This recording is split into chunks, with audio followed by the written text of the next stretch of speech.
Hoje vamos tentar desvendar um dos problemas mais fascinantes e, ao mesmo tempo, mais esquivos da cultura. Uma daquelas perguntas que parecem simples, mas que, na verdade, abrem um mundo de complexidade. Então vamos lá a essa pergunta. E reparem bem na forma como ela está posta. Não é o que é literatura, como se fosse uma coisa com uma essência fixa, mas sim o que nós chamamos de literatura. A diferença é subtil, mas é tudo. O foco está na nossa decisão, no nosso ato de nomear. Porque, sejamos honestos, não há uma resposta única que satisfaça toda a gente. As fronteiras do que é ou não é literatura estão sempre a mudar, são porosas.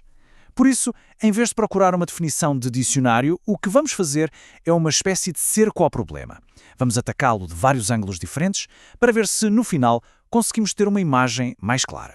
Vamos começar pelo caminho mais óbvio, a ideia que a maioria das pessoas provavelmente tem em mente, a de que literatura é basicamente ficção, coisas inventadas. E, de facto, o próprio mercado, as livrarias, reforçam esta ideia. É só olhar para as listas de mais vendidos. Estão quase sempre divididas nestas duas grandes categorias, ficção e não ficção. Parece um ponto de partida bastante lógico, não é? A literatura mora do lado da ficção. Pois, mas esta distinção começa a desfazer-se muito depressa. Como aponta o crítico Terry Eagleton, se olharmos para a história, vemos que coisas como ensaios, cartas ou até sermões já foram consideradas literatura. E por outro lado, uma banda desenhada conta uma história inventada, mas raramente entra nessa categoria. Portanto, esta oposição simples entre facto e ficção parece que não nos vai levar muito longe. É aqui que entra um conceito fundamental, a verossimilhança. A literatura não precisa de ser verdade no sentido factual, mas tem de parecer verdade dentro do seu próprio universo. Ela estabelece uma espécie de pacto connosco, um convite para suspendermos a nossa descrença e aceitarmos as regras daquele mundo. E olhem que isto não é de agora. Aristóteles, há mais de 2000 anos, já tinha percebido isto na perfeição. Ele dizia que, para a arte, é muito melhor ter algo que é impossível, mas que nos convence, do que algo que até podia acontecer no mundo real, mas que, na história, soa falso. O que interessa é a coerência interna daquele mundo que foi criado. Ok, então, se a ficção por si só não define o que é literatura, vamos tentar outra abordagem.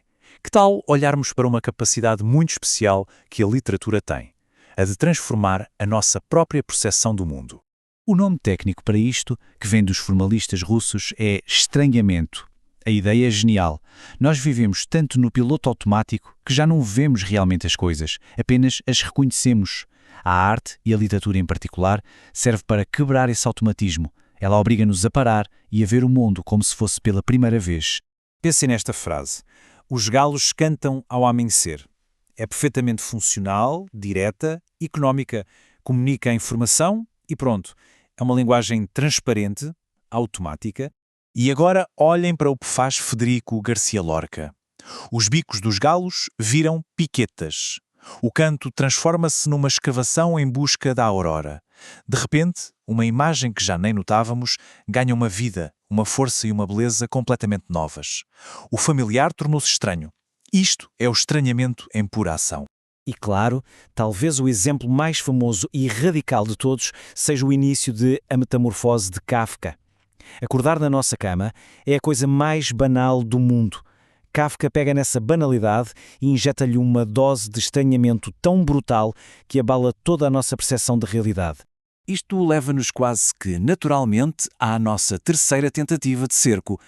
Se a literatura faz isto, se ela nos faz ver o mundo de outra forma, talvez a sua essência esteja não no que diz, mas na forma como o diz.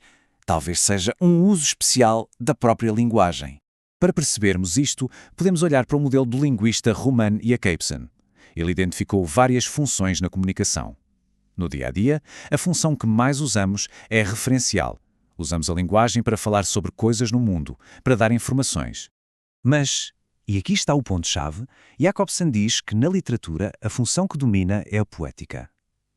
O que é que isto quer dizer?